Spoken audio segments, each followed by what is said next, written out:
नमस्कार दोस्तों, हमारी कहानियों के चैनल में आपका स्वागत है।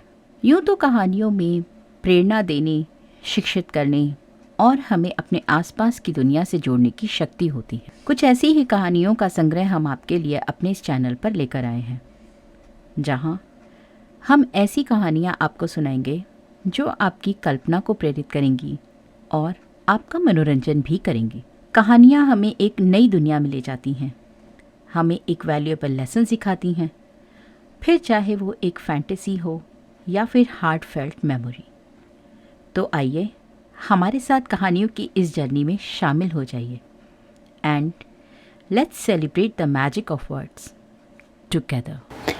आज जो मैं आपको कहानी सुनाने जा रही हूँ वो विमला महाजन की कहानी है, ये मोह के धागे। ये हर उस परिवार की कहानी है जहाँ बच्चों से घर गुलजार रहता है, उनके नौकरी शादी करके चले जाने के बाद किस तरह से घर काटने को दौड़ता है, और जब बच्चे छुट्टियों में घर आते हैं तो फिर वही कहानी दोहराई जाती है। तो आइए कहानी शुरू करते हैं। आज सुबह की सैर पर जाते हुए मिसेस शर्मा से मुलाकात हुई। आपके मेहमान चले गए? उन्होंने पूछा। मेहमान? मैं आश्चर्य से देखने लगी। हाँ, वो मेड बता रही थी आपके यहाँ मेहमान आए हुए हैं, इसीलिए काम कुछ ज़्यादा है और वो लेट हो जाती है। अच्छा, वो बच्चे आए हुए थे, मैंने हंसकर उत्तर दिया। मन अतीत में पहुँच गया। वर्षों पहले मेरी दादी आई हुई थी, तब भी ऐसा ही हुआ था। काम वाली बाई ने उन्हें मेहमान कह दिया। मेहमान शब्द सुनते ही वो आपे से बाहर हो गई। हाँ भाई, अब हम मेहमान हो गए, घर की मालकिन तो ये हैं, इन्होंने ही मेहमान कहा होगा। और उनका सारा गुस्सा माँ पर फूट पड़ा था और माँ बेचारी चुपचाप सारे आरोप अपने ऊपर झेल रही थी। आज मिसेस शर्मा द्वारा अपने ही बच्चों के लिए कहा गया मेहमान शब्द मन में कहीं फांस बनकर चुभ गया। सच ही तो कहा है उन्होंने, मेहमान बनकर ही रह गए हैं आजकल के बच्चे। मन अतीत में गोते खाने लगा था। बच्चे छोटे छोटे थे, उनको संभालने में ही सारा दिन व्यस्त रहती थी। सांस लेने की भी फुर्सत नहीं मिलती थी। फिर उनके स्कूल जाने पर बैग तैयार करना, टिफ़िन बॉक्स बनाना, किताबें कॉपियाँ संभालना, हर समय बिखरा बिखरा सा घर समेटना अक्सर बच्चों पर झुंझला जाती थी। ऐसे में एक दिन माधवी आंटी ने समझाया कि बेटा, यह तुम्हारी ज़िंदगी का गोल्डन टाइम है, इसे एंजॉय करो। एक बार बच्चों के पंख निकल गए तो इनको उड़ते हुए देर नहीं लगेगी और रह जाएगी यह खाली नीड़।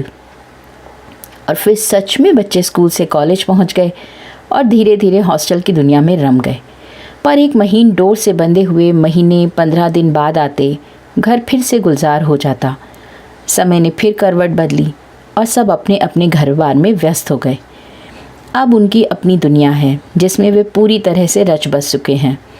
आज भी माधवी आंटी के शब्द मुझे बार बार याद आते हैं। कितना सच ही कहा था उन्होंने। हाँ, यहाँ का आकर्षण उन्हें वर्ष में 2-3 बार यहाँ आने के लिए विवश कर ही देता है और ये प्रवासी पक्षियों की तरह खींचे चले आते हैं। पिछले 4-5 दिनों से वे यहीं थे। घर फिर से भरा पूरा लग रहा था। हर तरफ चहल पहल थी। समय मानो पंख लगाकर उड़ा जा रहा था। फिर उनके जाने की तैयारियां शुरू हो गईं। सब तरफ भागम भाग पड़ी थी। अफरा तफरी मची हुई थी। सब अपने आप में ही व्यस्त थे। सोनू पूछ रहा था, मम्मी यह रुमाल मेरा है या फिर मामू का? और उधर रेणुका कह रही थी, मम्मा मेरे सॉक्स नहीं मिल रहे, यहीं तो रखे थे। और मैं मूक दर्शक सी बनी सब देख सुन रही थी। और अब उनके जाने के बाद घर में फिर से सन्नाटा पसरा था, लेकिन सब सामान यथावत था। मन गहरे अवसाद में घिर गया। वर्षों पहले उनके जाने के बाद दिनों तक घर बिखरा रहता था। सामान समेटती रहती थी। हर अलमारी, हर कोने में उन सब के होने का एहसास बना रहता था। पर अब चलते चलते बच्चे अपनी चद्दरें तक तह करके गए हैं। बेटियां जल्दी जल्दी हाथ चलाकर क्रॉकरी संभाल रही थीं। रहने दो ना मम्मी, नानी कर लेंगी, नानी अकेली कैसे रहेंगी। छुटकी ने उसे चुप करा दिया था। सच ही कहा था मिसेस शर्मा ने, मेहमान ही तो थे ये बच्चे। क्योंकि घर आए मेहमान भी अक्सर चलते समय सब कुछ यथावत करके जाना चाहते हैं, जिससे मेज़बान को बाद में कोई असुविधा ना हो। तभी बच्चों के अपने गंतव्य स्थान पर पहुंचने के फ़ोन आने लग गए। फ़ोन क्या, बस एक वाक्य कि मम्मी हम ठीक ठाक पहुंच गए हैं, बाकी फिर बात करेंगे, और फ़ोन बंद। शाम को फिर फ़ोन बज उठा। उधर बेटी थी। मम्मा, पिछले हफ्ते जो मेरा इंटरव्यू हुआ था उसमें मेरा सिलेक्शन हो गया है। आवाज़ से खुशी टपक रही थी। उसकी चहकती आवाज़ सुनकर सारा अवसाद छूमंतर हो गया। मैं सोच रही थी कि हम भी कितने मूर्ख हैं। बच्चे अपना बेहतर मुकाम हासिल करने के लिए उड़ानें भर रहे हैं, जिससे वे अपनी पहचान बना सकें और हमारी पहचान में इजाफ़ा कर सकें, पर हम उन्हें सदैव अपने पास बनाए रखना चाहते हैं। सबसे बड़ी बात तो यह है कि उनका हमसे मिलने आना मात्र आकर्षण नहीं, हमारे प्रति उनका दिली लगाव है। अब मन पूर्णतः आश्वस्त है। शायद मोह के बंधन धीरे धीरे ढीले पड़ने लगे हैं। मन ने पूरी तरह ये स्वीकार कर लिया था कि बच्चे तो पंछी हैं और पंख निकलते ही उड़ने लगते हैं। अब अंतर मन के किसी कोने से यह आवाज़ निकल रही थी कि जहाँ भी रहो, खुश रहो। दोस्तों, आपको मेरी ये कहानी कैसी लगी? आप अपने सुझाव मुझे कमेंट बॉक्स में ज़रूर बताइएगा, और अगली कहानी में मिलते हैं। तब तक के लिए गुड बाय।